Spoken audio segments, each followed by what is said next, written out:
بسم الله الرحمن الرحيم. عن أبي ربعي حنظلة ابن الربيع الأسدي الكاتب أحد كتاب رسول الله صلى الله عليه وسلم قال لقيني أبو بكر رضي الله عنه فقال كيف أنت يا حنظلة؟ قلت نافق حنظلة. قال سبحان الله ما تقول؟ قلت نكون عند رسول الله صلى الله عليه وسلم يذكرنا بالجنة والنار كأننا رأي عين، فإذا خرجنا من عند رسول الله صلى الله عليه وسلم عافسنا الأزواج والأولاد والضيعات نسينا كثيرا. قال أبو بكر رضي الله عنه فوالله إنا لنلقى مثل هذا.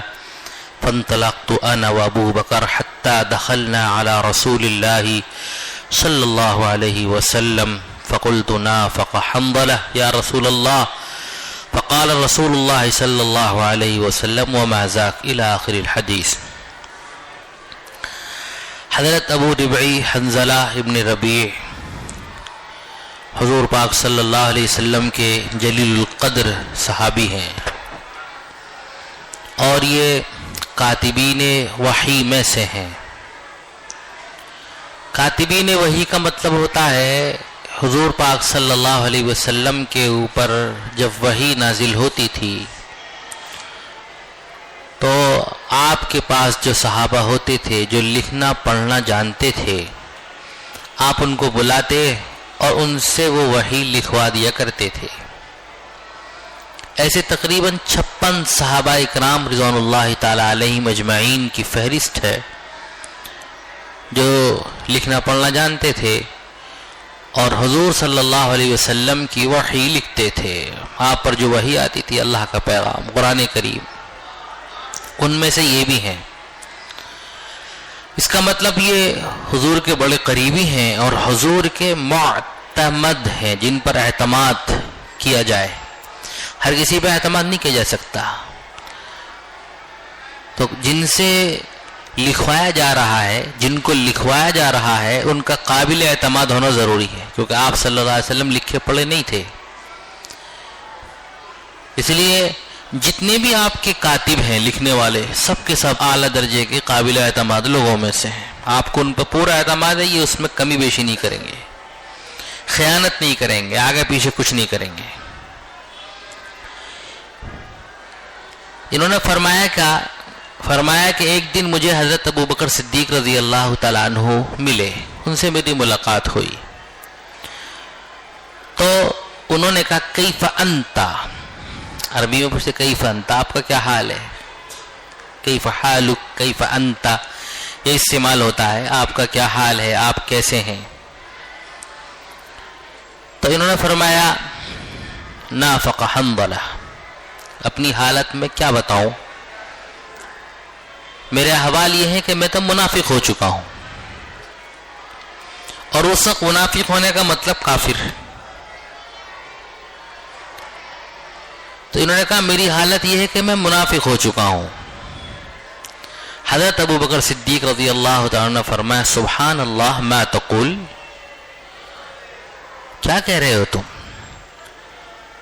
انہوں نے کہا نکون عند رسول اللہ صلی اللہ علیہ وسلم یذکرنا بالجنت والنار کأننا رأی عین، ہم اللہ کے رسول صلی اللہ علیہ وسلم کے پاس ہوتے ہیں، آپ صلی اللہ علیہ وسلم ہمارے سامنے جنت کا اور دوزخ کا تذکرہ فرماتے ہیں، ایسا لگتا ہے بالکل ہماری نگاہوں کے سامنے ہے وہ پورا منظر۔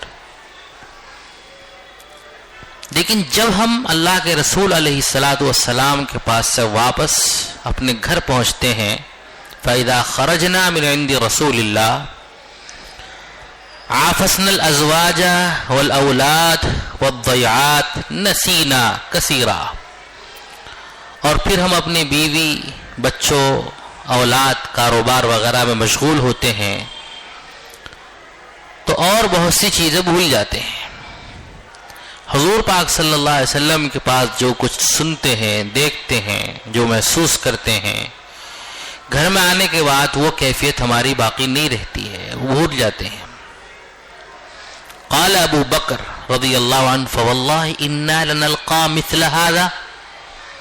حضرت ابو بکر صدیق رضی اللہ تعالیٰ عنہ نے فرمایا یہ کیفیت تو ہماری بھی ہے، بعینی یہ حال ہمارا بھی ہے. گھر آتے تو ہم بھی بھول جاتے ہیں، ایک الگ ہی ماحول بن جاتا ہے.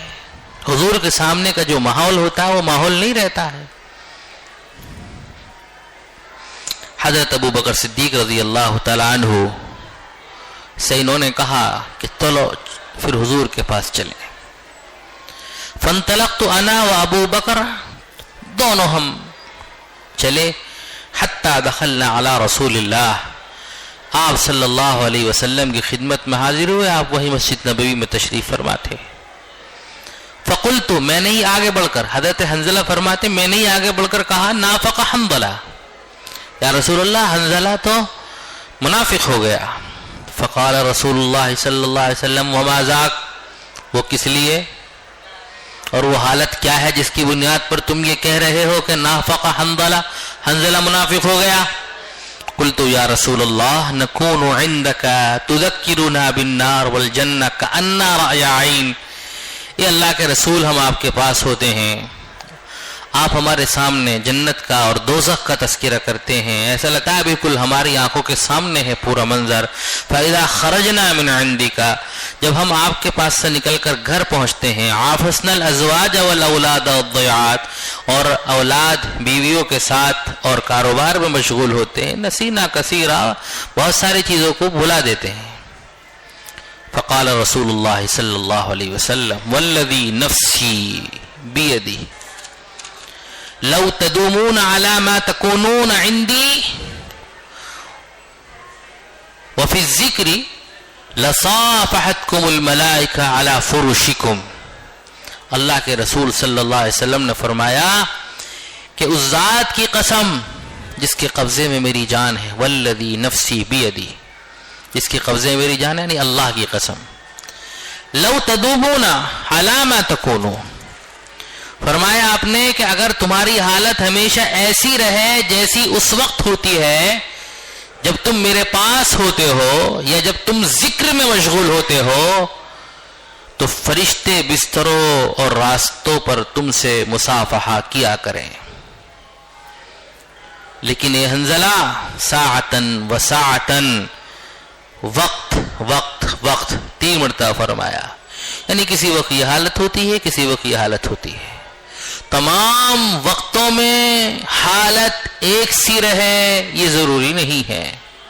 ذکر کا بھی تو ایک اثر ہے، رسول اللہ صلی اللہ علیہ وسلم کی صحبت کا بھی تو ایک الگ اثر ہونا چاہیے، الگ رنگ ہونا چاہیے. تو حضور کی صحبت کا وہ اثر ہے. پھر جب انسان اللہ کے ذکر میں مشغول ہوتا ہے تو اس کا الگ اثر ہوتا ہے، اور جب ذکر سے خالی ہوتا ہے، دور چلا جاتا ہے، تو اس کا اثر ہوتا ہے. اگر تمام اوقات میں فرمایا یہی کیفیت تمہاری رہے تو لصافحتکم الملائکہ علی فرشکم، تو حالت ایسی ہو کہ بستروں پر تم سے فرشتے مصافحہ کرنے لگے. اگلی حدیث ابن عباس رضی اللہ تعالی عنہ سے مروی ہے. فرماتے ہیں کہ بینما النبی صلی اللہ علیہ وسلم یخطب اذا ہوا برجل قائم فسأل عنہ فقالوا ابو اسرائیل. حضرت عبداللہ ابن عباس فرماتے ہیں کہ ایک مرتبہ اللہ کے رسول صلی اللہ علیہ وسلم خطبہ ارشاد فرما رہے تھے، تقریر فرما رہے تھے، وعظ و نصیحت فرما رہے تھے. آپ نے دیکھا کہ ایک شخص کھڑا ہوا ہے، بیٹھ نہیں رہا، سب لوگ بیٹھے ہوئے اور وہ کھڑا ہوا ہے. آپ نے اس کے متعلق پوچھا کہ بھئی اس کو کیا ہوا؟ تو لوگوں نے بتایا کہ یا رسول اللہ یہ ابو اسرائیل ہے، اس کا نام تھا اس بندے کا، اور فرمایا اس نے نظر مان رکھی ہے کہ دھوپ میں کھڑا رہے گا، منت مان رکھی ہے کہ ہمیشہ دھوپ ہی میں کھڑا رہے گا، نہ بیٹھے گا، ولا یقعد ولا یستظل ولا یتکلم، نہ بیٹھے گا، نہ سائے میں جائے گا، نہ بات کرے گا، اور روزے رکھے گا. ویصوم، کیا رکھے گا؟ روزے رکھے گا. یہ اس نے منت مان رکھی ہے. اصل میں ایک بڑا طبقہ اس وقت میں نو مسلموں کا آ رہا تھا، اسلام قبول کر لیا، اس بنیاد پر کہ کوئی صحابی ان کے علاقے میں گئے، لیکن اسلام پورا آیا نہیں، سیکھے نہیں. تو ابھی یہ طبقہ ہے جو ابھی پورا اسلام سیکھا نہیں ہے. انہی میں سے ایک یہ صحابی بھی ہیں جو اب تک پوری بات نہیں سیکھے ہوئے ہیں. تو اس لیے اللہ کے رسول علیہ الصلوۃ والسلام نے پوچھ لیا، کیا کہا یا رسول اللہ؟ انہوں نے نظر مان رکھی ہے، اور نظر بھی ایسی ہے کہ ہمیشہ دھوپ میں کھڑے رہیں گے، بیٹھیں گے نہیں. کتنی سخت منت ہے یہ. اسلام میں اس طرح کی منت نہیں ہے. ابھی بھی غیروں میں، ہمارے ملک میں جو برادران وطن ہیں، ان کے ہاں بڑی سخت ریاضتیں ہیں ابھی بھی. جیسا آپ فلاں مندر پہ جانا ہے تو لیٹ کے جائیں گے، لیٹ کے جائیں گے، ناپ کے جائیں گے، کنکر رکھ لیں گے اپنے پاس میں، کنکر گنیں گے، اس کنکر کے ذریعے سے وہ کریں گے اس طریقے سے. تو بہت عجیب رہتے ہیں. پورے کلا بازی کھاتے ہوئے جائیں گے کئی سو کلومیٹر دور تک. اس طرح کی منتیں. تو ایسی کچھ منت ان صاحب نے بھی مان رکھی تھی. اللہ کے رسول علیہ الصلوۃ والسلام نے جب یہ سنا تو فرمایا اسے حکم دو. کیا فرمایا؟ اسے حکم دو. مروہ فلیتکلم، بات کرے، ولیستظل، سائے میں آ جائے، ولیقعد، بیٹھ جائے، ولیتم الصوم، اپنا روزہ پورا کرے، یعنی افطار کرے. ہمیشہ جو روزہ رکھنے کی اس نے منت مانی ہے وہ ٹھیک نہیں ہے. سائے میں نہ رہنے کی جو منت مانی ہے غلط ہے. کھڑا رہنے کی جو منت مانی ہے غلط ہے. حضور علیہ الصلوۃ والسلام نے تعلیم دی کہ اس طرح کی منت جس کا شریعت میں کوئی ثبوت نہیں ہے وہ منت ماننا صحیح نہیں ہے. اور ایسی چیز جو انسان کو مبتلا آزمائش کر دے، دشواریوں میں مبتلا کر دے، ایسی منت ماننا بھی درست نہیں ہے. اس سے پہلے بھی منت کا بیان آ چکا ہے، میں وہاں پہ بہت تفصیل کے ساتھ کر چکا ہوں. منت ایسی چیز ہی کی مانی جا سکتی ہے جس کے قبیل سے کوئی عبادت ہو، واجب عبادت ہو.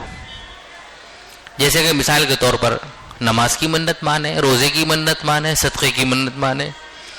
کسی غیر شرعی چیز کی منت ماننا جائز ہی نہیں ہے. جیسے حضرت تھانوی رحمۃ اللہ علیہ کے زمانے کا ایک واقعہ ہے. ان کے زمانے میں ایک عورت نے یہ منت مانی کہ اگر میرا بیٹا ہو گیا تو مسجد کے ممبر پر ڈھولک بجواؤں گی. یہ منت مان لی. وہ جو عورت تھی وہ گاؤں کے مکھیا کی بیوی تھی، پردھان کی. جب بچہ پیدا ہو گیا، لڑکا پیدا ہو گیا، تو اس نے کہا میں نے منت مانی ہے اور گاؤں کی مسجد جو ہے، مسجد کے ممبر پر ڈھولک بجے گی. پردھان جی نے کہا ٹھیک ہے بھی، ڈھولک والوں کو بجا کے لاؤ. مسجد میں اطلاع کروائی، ڈھولک والے آ رہے، ممبر پر ڈھولک بجے گی.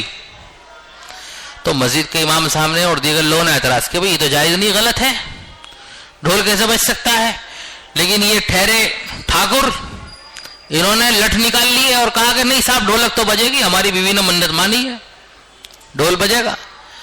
ادھر سے وہ لوگ بھی جو اعتراض کرنے والے تھے اس بات پر، ان کا اعتراض صحیح تھا. وہ کہنے لگے یہ نہیں ہو سکتا، اور قریب تھا کہ آپس میں دست و گریباں ہو جائے اور لڑائی نہیں ہونے لگے. اس کو ٹھیٹھ ہندی زبان میں بولیں گے، قریب تک لٹھم لٹھا ہونے لگے.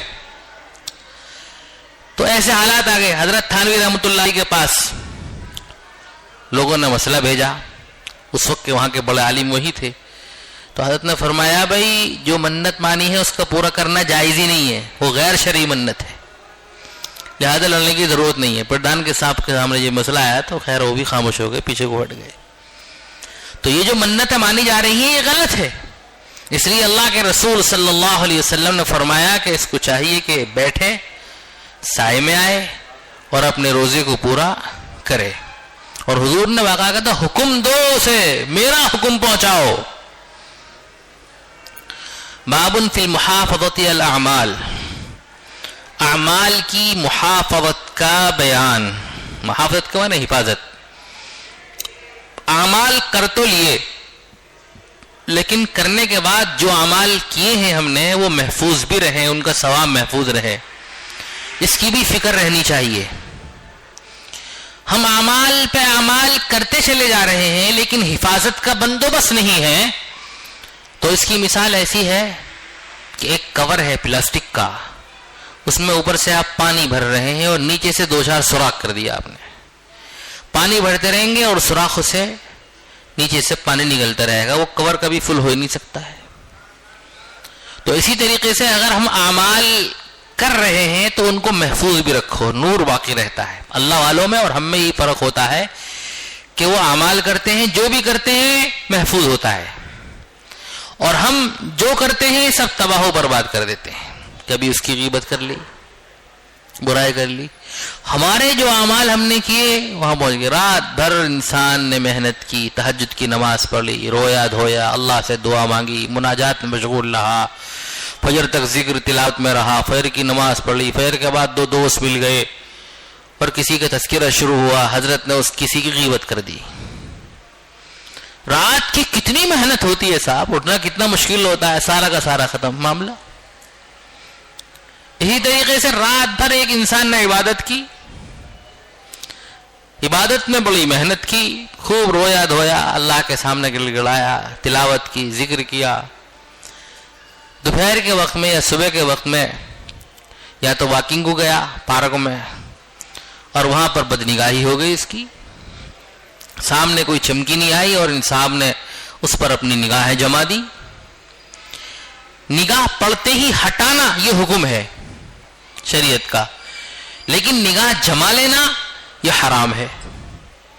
اس نے نگاہ جما لی تو اب جو کچھ رات میں محنت کی ہے, جو نور جمع کیا ہے, وہ سارا کا سارا یکلق ختم ہو گیا. بازار میں گیا, وہاں پر انسان نے بدنگاہی کی تو جتنی محنت کی وہ ساری کی ساری تباہ ہو گئی. قلب اسی طریقے سے کالا کا کالا, سیاہ کا سیاہ ہو جائے گا پھر. تو اس لیے بہت ضروری ہے کہ اعمال کی حفاظت. اسی سلسلے میں یہ باب باندھا ہے, اس میں کچھ آیتیں حدیثیں ہیں.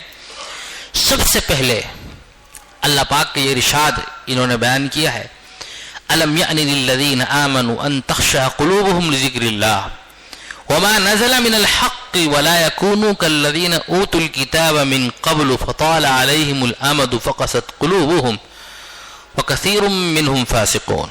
اللہ نے ارشاد فرمایا کیا ابھی وہ وقت نہیں آیا اہل ایمان کے لیے کہ جھک جائیں ان کے دل یاد الہی کے لیے اور سچے کلام کے لیے, جھک جائیں ان کے دل یاد الہی کے لیے اور سچے کلام کے لیے, یعنی قرآن کریم کے لیے. وَلَا يَكُونُوا كَالَّذِينَ أُوتُوا الْكِتَابَ, ان لوگوں کی طرح نہ ہو جائیں جنہیں کتاب دی گئی اس سے پہلے, بس لمبی مدت گزر گئی ان پر تو سخت ہو گئے ان کے دل.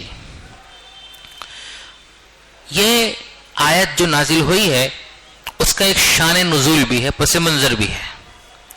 پس منظر کیا ہے؟ مسلمانوں میں اللہ پاک نے عبادات میں سستی محسوس کی تو اس آیت کو نازل فرمایا, سستی دور ہو گئی. ایک روایت یہ ہے کہ مدینہ طیبہ جب اللہ کے رسول صلی اللہ علیہ وسلم تشریف لائے اور وہاں آنے کے بعد میں مسلمانوں پر ذرا خوشحالی آئی, فراوانی آئی, کیونکہ جو راستے بند تھے مکے میں وہ راستے کھل گئے, کھل کر تجارت ہونے لگی, کھل کر کاروبار ہونے لگا. ادھر مدینے والوں نے بھی خوب مدد کی مہاجرین کی, تو مہاجرین بھی خوشحال ہوئے, انصار بھی خوشحال ہوئے. جب آبادیاں بڑھتی ہیں تو اس سے خوشحالی بھی ہوتی ہیں. تناصر کی بنیاد پر, ایک دوسرے کی مدد کی بنیاد پر تمدن وجود میں آتا ہے, اور تمدن وجود میں آتا ہے تو خوشحالی بھی آتی ہے. تو یہاں پر تمدن وجود میں آیا اللہ کے رسول علیہ الصلوۃ والسلام کی ذات اقدس کی برکت سے, اور ساری باتیں کھل کر ہونے لگی, یعنی تجارت وغیرہ, خوشحالی آئی. تو اب عبادات میں سستی ہوئی تو اللہ نے حضرات صحابہ کی سستی کو پسند نہیں فرمایا. بر وقت اللہ پاک نے یہ آیت نازل فرمائی جس کا مفہوم یہ ہے کہ کیا ابھی ایمان والوں کے لیے وہ وقت نہیں آیا ان تخشع قلوبہم لذکر اللہ, کہ ان کے دل نرم ہو جائیں, جھک جائیں اللہ کے ذکر کے لیے. وما نزل من الحق، اور قرآن کریم کے لیے رک جائیں. ولا يكونوا كالذين اوتوا الكتاب من قبل، انہیں ان لوگوں کی طرح نہیں ہونا چاہیے جنہیں اس سے پہلے کتاب دی گئی، یعنی یہود اور نصارہ. فطال علیہم الامد، پھر جب ان پر ایک لمبی مدت گزر گئی تو ان کے دل سخت ہو گئے. جب انبیاء علیہ السلام کو آئے ہوئے زمانہ ہو جاتا تھا تو ظاہر بات ہے نبی جب جائیں گے تو ہوتے ہوتے برکتیں بھی کم ہوتی چلی جائیں گی. تو اس سے کیا ہوتا تھا کہ ماحول سے دور ہو گئے تو ان کے دل بھی سخت ہو گئے. اسی طریقے سے بندہ جب اللہ کے ذکر سے دور ہوتا ہے، قرآن سے دور ہوتا ہے، تو دل سخت ہو جاتے ہیں. اس لیے حضرات صحابہ کے سامنے جب یہ آیت آئی تو حضرات صحابہ کی حالت یہ ہو گئی کہ ذکر میں اور قرآن کریم کی تلاوت میں انہوں نے اپنے آپ کو پہلے سے زیادہ مشغول کر دیا، اور پوری توجہ اور انہماک کے ساتھ وہ اللہ کے ذکر میں لگ گئے. بعد ایسے صحابہ ذکر کرتے تھے کہ لوگ ان کو مجنون کہتے تھے، اتنا اللہ کا ذکر کرتے، اتنا کرتے تھے، والہانہ انداز سے ذکر کرتے تھے. ایک حدیث بھی ہے، سبق المفردون، جو لوگ اللہ کا ذکر والہانہ انداز سے کرتے ہیں وہ آگے نکل گئے. حقیقت یہی ہے کہ اللہ کا ذکر جو دل سے کرتے ہیں، والہانہ انداز سے، ذوق اور شوق کے ساتھ میں کرتے ہیں، پوری توجہ انہما کے ساتھ کرتے ہیں، تو اللہ تعالیٰ ہر چیز میں ان کو آگے بڑھا دیتے ہیں. دنیاوی لحاظ سے بھی خوشحالی آتی ہے اور آخرت کے لحاظ سے بھی لوگ ترقی پر ہوتے ہیں. سبق المفردون. حضور پاک صلی اللہ علیہ وسلم کے ایک صحابی تھے، عبداللہ ذو البجادین رضی اللہ تعالیٰ عنہ، یمن کے رہنے والے تھے. والد کا بچپن ہی میں انتقال ہو گیا تھا. چچا نے پرورش کی، اونٹ اور بکریاں دے رکھی تھی. اسلام کی روشنی جب یمن تک پہنچی تو انہوں نے اسلام قبول کر لیا. گھر میں والدہ اور یہ رہتے تھے، اور چچا کے اونٹ اور بکریوں پر ان کا گزارا ہوتا تھا. کام اچھا چل رہا تھا. والدہ سے کئی دفعہ اجازت چاہی کہ مدینہ جانے کی اجازت دے تو حضور کی خدمت میں رہوں گا، کچھ سیکھوں گا.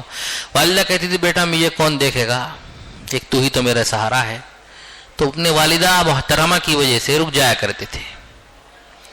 چچا کو پتہ چلا کہ مسلمان ہو گئے تو چچا پکا مشرک تھا، اس نے ظلم کیا. پہلے مارا، توڑا، اس مختلف انداز سے ستایا، پریشان کیا، لیکن یہ پیچھے نہیں ہٹے. تو کہا کہ تیرے پاس جو کچھ ہے سب میرا ہے، سب لے لوں گا. یہ پھر بھی اسلام سے پیچھے نہیں ہٹے. چچا نے سارا مال لے لیا. مال کیا تھا؟ وہی اونٹ اور جو بکری دے رکھی تھی وہ لے لیا. کہا جو کپڑے پہن رکھے ہیں یہ کپڑے بھی اتار، یہ بھی میرے. کپڑے بھی اتروا لیے، مادر زاد ننگا کر دیا. انہوں نے اللہ کے لیے، اسلام کے لیے اس کو بھی بخوشی قبول کر لیا. یہ قربانیاں ہیں حضرات صحابہ کی دین اسلام کے لیے. سب سے بڑی نعمت ایمان ہے.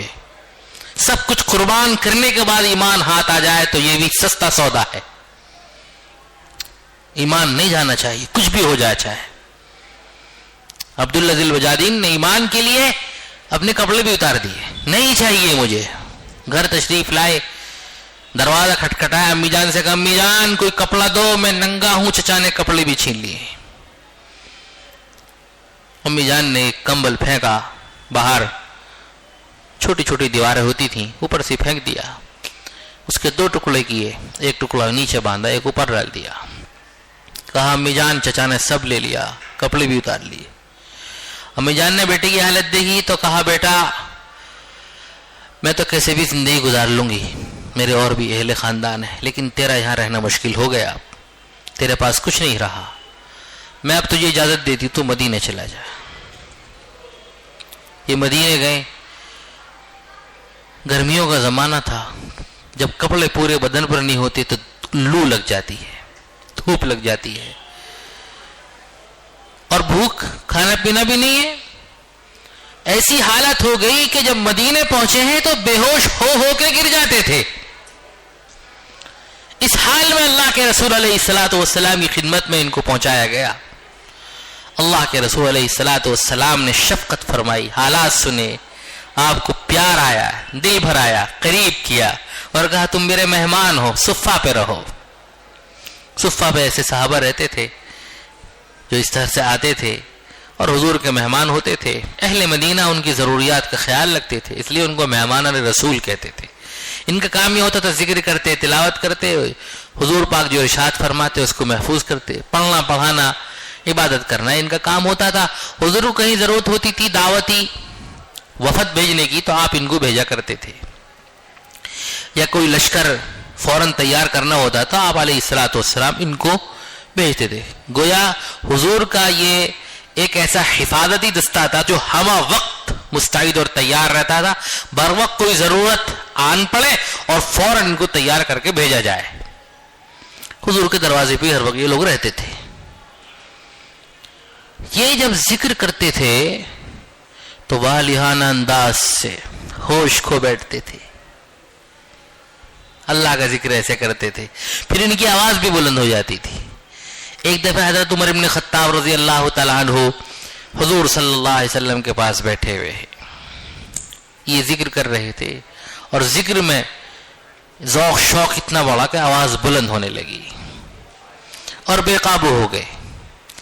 یہ آواز حضور تک پہنچی، حضرت عمر بن خطاب رضی اللہ تعالیٰ عنہ تک پہنچی تو حضرت عمر بن خطاب نے کہا یا رسول اللہ یہ منافق ہے ایسا لگتا ہے. نے فرمایا ریاکار، منافق نے کیا کہا؟ ریاکار، معاف کیجیے، یعنی دکھانے کے لیے عمل کر رہا ہے. حضور پاک صلی اللہ علیہ وسلم نے فرمایا ہاں ہاں عمر ایسا نہ کہو، یہ تو اواہین میں سے ہے. یہ کہا اوابین میں سے ہے، یعنی ان لوگوں میں سے ہیں جو اللہ کے لیے آہ آہ کرتے ہیں، ان لوگوں میں سے ہے جو اللہ کی طرف پورے طور پر متوجہ ہو چکے ہیں. یہ ہے سبق المفردون کا مصداق، جو اللہ کا ذکر والہانہ انداز سے کرتے ہیں، ذوق شوق سے کرتے ہیں. ایسا ذکر کرنا چاہیے. تو آیت کریمہ نازل ہوئی اور کہا گیا کہ ابھی وقت نہیں آئے ایمان والوں کے لیے کہ ان کے دل اللہ کے ذکر کے لیے نرم ہو جائیں، جھک جائیں، قرآن کریم کے لیے جھک جائیں، نرم ہو جائیں، یعنی قرآن کریم کے احکامات، اوامر اور نواہی کی اطاعت پر آ جائیں، احکام پر عمل کرنے والے بن جائیں، نواہی سے بچنے والے بن جائیں. ابھی وقت نہیں آیا. اور کہا یہود و نصارہ کی طرح نہیں ہو جائیں، مدت گزر گئی تھی تو ان کے دل سخت ہو گئے، اس لیے ذکر میں لگے رہنا چاہیے، ذکر کی ترتیب پر آنا چاہیے. قرآن کریم کی تلاوت کی پابندی، روز ایک پارہ ایک جز عمل میں لے کر آؤ. کچھ بھی ہو سمجھو یہ اہم کام ہے، دن میں رہ جائے تو رات کو سونے سے پہلے پورا کر لو، ایک نور محسوس ہوگا آپ کو. صبح شام تیسرا کلمہ، ایک تسبیح استغفار کی، ایک تسبیح درود شریف کی. شام میں عصر سے سونے تک بھی ایسی 3 تسبیح، ایک تسبیح درود کی اور استغفار کی اور بڑھا دو تاکہ درود شریف روزانہ 300 دفعہ ہو جائے اور استغفار بھی 300 دفعہ ہو جائے. کیونکہ درود شریف کی بھی کثرت کا حکم ہے اور استغفار کی بھی کثرت کا حکم ہے. استغفروا ربکم انہ کان غفارا. تو 300 دفعہ روزانہ درود شریف اور 300 دفعہ استغفار. جو بھی استغفار کا صیغہ آپ کو یاد ہے، جو بھی درود آپ کو یاد ہے، چھوٹا درود بھی پڑھ لیں گے تو بھی کافی ہے، صلی اللہ علیہ وسلم. اس کی پابندی. اور جمعے کے دن 1000 دفعہ درود شریف پڑھنے کا عمل. آج مغرب سے کل مغرب تک جمعہ ہے، 1000 دفعہ پڑھنا کوئی مشکل نہیں ہے. 20 سے 25 منٹ کے درمیان میں چھوٹا درود 1000 دفعہ کی تعداد میں پورا ہو جاتا ہے، صلی اللہ علیہ وسلم. اور کتنی فضیلت، ایک دفعہ پڑھیں گے 10 دفعہ رحمتیں نازل ہو رہی ہیں. اللہ کی تو ایک رحمت بھی کافی ہے، 10 گناہ معاف ہو رہے ہیں، 10 درجات بلند ہو رہے ہیں. اور ایک حدیث میں کہ جو درود کثرت سے پڑھتا ہے حضور پاک صلی اللہ علیہ وسلم کی توجہ اس کو حاصل ہوتی ہے. توجہ مطلب سمجھ، ہم کہتے ہیں بزرگوں سے حضرت توجہ فرما لیجیے، خیال فرما لیجیے، ہمارا دعاؤں میں یاد رکھیے. بزرگوں کی توجہات کے لیے ہم لوگ کیسے رہتے ہیں. کوئی اگر بڑا بزرگ آ جائے تو کیسے اس کے مسافہ کے لیے ٹوٹ پڑتے ہیں ایک دوسرے پر، بس حضرت ایک دفعہ دیکھ لیں، مسافہ ملا لیں. درود شریف کی برکت سے تو اللہ کے رسول علیہ الصلوۃ والسلام کی توجہ حاصل ہو رہی ہے. اس سے بڑھ کر اور کیا فضیلت ہوگی؟ ساری بزرگی تو انہی کے صدقے میں ہے. کوئی بزرگ بنتا ہے تو سرکار کے بغیر کیسے بن سکتا ہے؟ درود شریف پڑھیں گے، حضور پاک علیہ الصلوۃ والسلام کی توجہ حاصل ہوگی، آپ کی دعا ملے گی. اتنی بڑی فضیلت ہے. بالخصوص آج سے مغرب سے کل، یعنی ہر جمعرات جو مغرب شروع ہوتی ہے، جمعے کا دن جو آتا ہے پورا مغرب تک 1000 دفعہ کوئی مشکل نہیں. روزانہ 200 دفعہ صبح کو کلمہ طیبہ کا معمول بناؤ، لا الہ الا اللہ، لا الہ الا اللہ، لا الہ الا اللہ.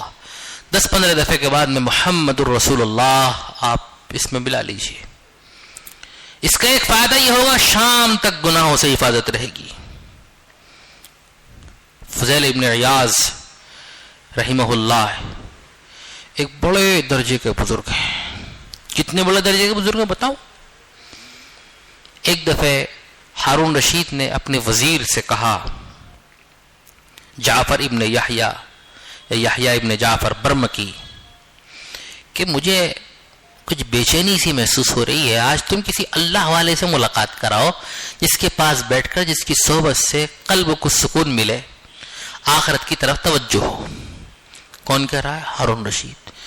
ہارون رشید خود بہت بڑا عالم ہے، بہت بڑا صوفی ہے.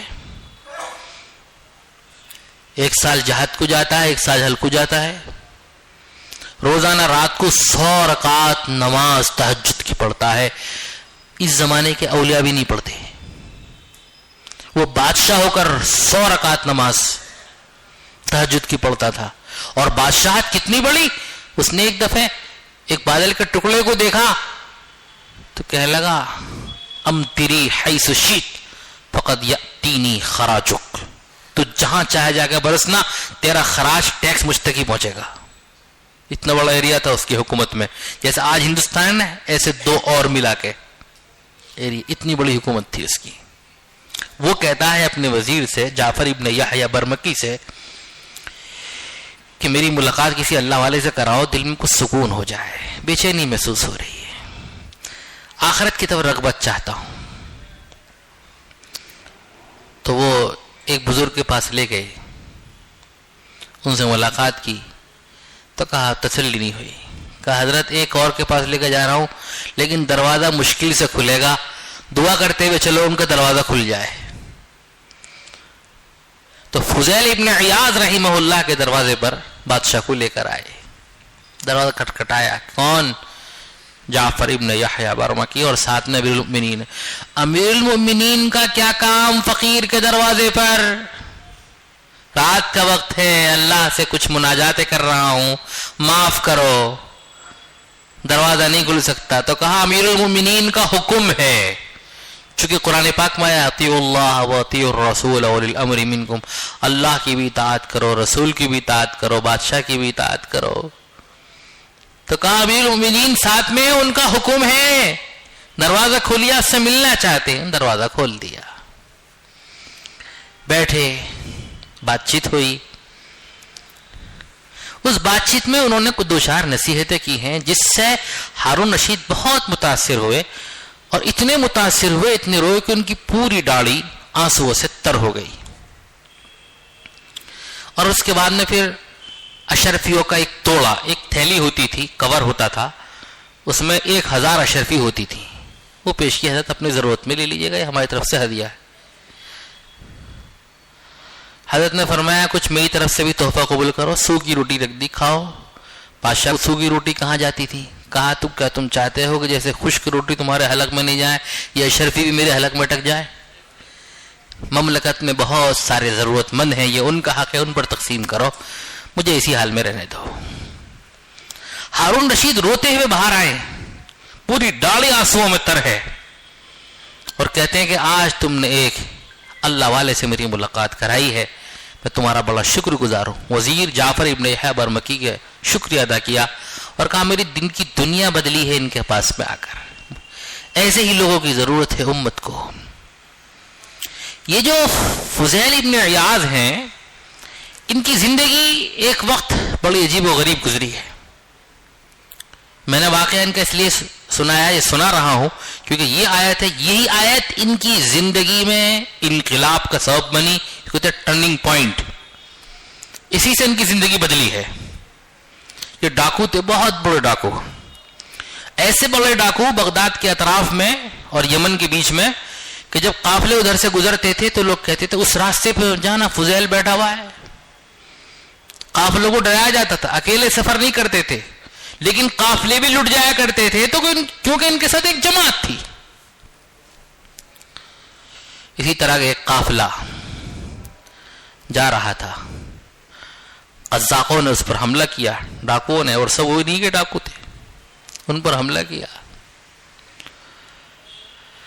جب اس پر حملہ کیا تو سب لوٹ مار ہو رہی ہے، لیکن ایک قاری صاحب اونٹ پر بیٹھے ہوئے ہیں، قرآن کریم پڑھ رہے ہیں۔ جب اونٹ ان کے پاس سے گزرا تو یہ آیت پڑھ رہے تھے، الم یأن للذین آمنوا ان تخشع قلوبهم لذکر اللہ، کیا ابھی ایمان والوں کے لیے یہ وقت نہیں آیا کہ ان کے دل اللہ کے لیے، اللہ کے ذکر کے لیے، قرآن کے لیے، قرآن کریم میں بیان کیے ہوئے احکامات پر عمل کے لیے جھک جائیں، نرم ہو جائیں؟ کیا ابھی ایمان والوں کے لیے وقت نہیں آیا؟ جیسے ہی انہوں نے یہ آیت سنی ہے تو ان کے دل میں ایک دم سے اللہ کا خوف پیدا ہوا، اور انہوں نے کہا بلا کیوں نہیں، وقت آ چکا ہے، اور یہ کہہ کر فوراً اپنی تلوار توڑ دی اور توبہ کی، اور اپنے ساتھیوں سے بھی کہا جس کو میرے ساتھ چلنا ہے چلے، جس کو جو کرنا ہے کرے، میں تو توبہ کر چکا ہوں اس راہ سے۔ اس قافلے کا پورا سامان واپس کیا۔ اس کے بعد میں 10 سال تک حساب لگایا، فلاں بستی سے قافلہ آیا تھا، ان سے ہم نے یہ سامان لوٹا تھا، تو وہاں جاتے تھے، گھروں میں معافی مانگتے تھے۔ ایسا بھی ہوا لوگوں نے کہا اچھا اگر تو توبہ میں سچا تو 6 مہینے میری غلامی کر۔ 6 مہینے لوگوں نے کام کروایا، خدمت کی، لیکن کی اللہ کے لیے، سچی توبہ تھی۔ ایک واقعہ یہ بھی لکھا ہوا ہے کہ ایک یہودی تھا، اس کا بہت سارا مال لوٹا تھا۔ جب کہا کہ صاحب میں نے آپ پر ظلم کیا تھا، مال لوٹا تھا، مال تو ختم ہو گیا، ہمارے توبہ کر لی، حق معاف کرانے کے لیے آؤ، معاف کر لے گا۔ اچھا سچی توبہ کی ہے تو نے، اب نہیں کرے گا کبھی یہ؟ کہ ہاں، اندر آ، گھر میں آ۔ گھر میں گیا، ایک تاکچے میں سے ایک کپڑے میں بند کر کے کچھ چیز لایا جو بند تھے، اور کہا اس پر ہاتھ رکھ کے کہے کہ تو نے سچی توبہ کی ہے، اس پر ہاتھ رکھ کر کہنا ہے کہ سچی توبہ کی ہے۔ ہاتھ رکھا، کہا سچی توبہ کی ہے، اب کبھی اس راستے کی طرف نہیں جاؤں گا۔ ٹھیک ہے، کپڑا کھولا تو اس میں سونے کے ڈھیلے تھے، کہا اس میں مٹی کے ڈھیلے تھے، لیکن میں نے پرانی کتابوں میں پڑھا تھا امت محمدیہ کا جب کوئی فرد سچی توبہ کرے گا اور مٹی کے ڈھیلوں پہ بھی ہاتھ رکھ دے گا تو اللہ پاک اس کو سونے کے ڈھیلوں میں تبدیل کر دے گا۔ میں نے سمجھ لیا کہ تو نے سچی پکی توبہ کی ہے، جب میں نے معاف کیا تجھے۔ 10 سال تک صرف معاف کرواتے رہے لوگوں سے اپنے حقوق۔ آج ہم اس بات کا خیال نہیں رکھتے، کئی مرتبہ ایسا ہوتا ہم غیبت کرتے ہیں، زبان سے تکلیف دیتے ہیں کسی کو، بدگمانی ہے تو ہم نے بے شمار اپنے ذہن و دماغ میں پال رکھی ہیں، وہ ایسا وہ ایسا وہ ایسا وہ ایسا۔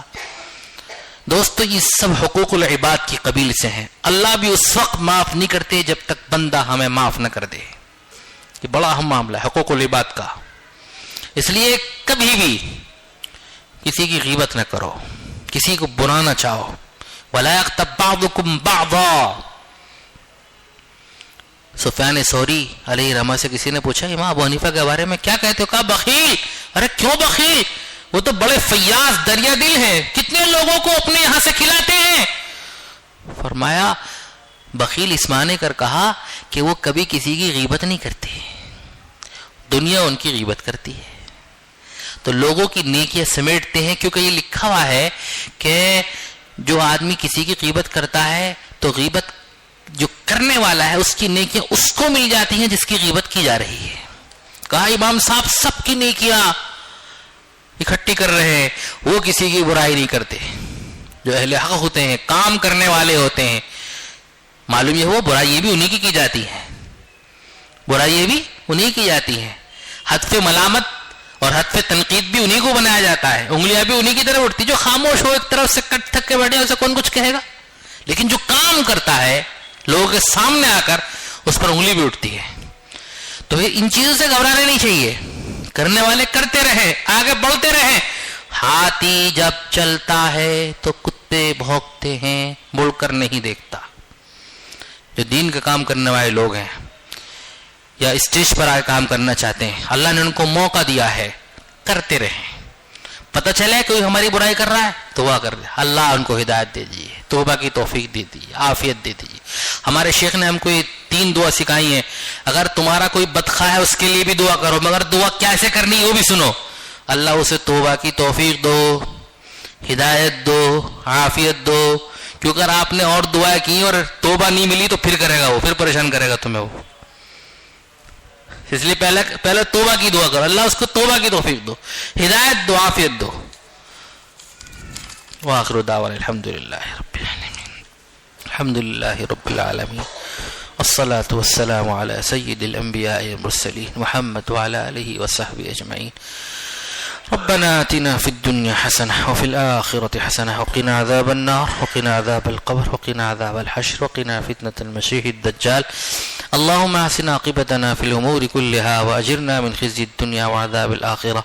يا غفار اغفر لنا, يا رحمن ارحمنا, يا تواب تب علينا, يا ستار استرنا. اللهم استر عوراتنا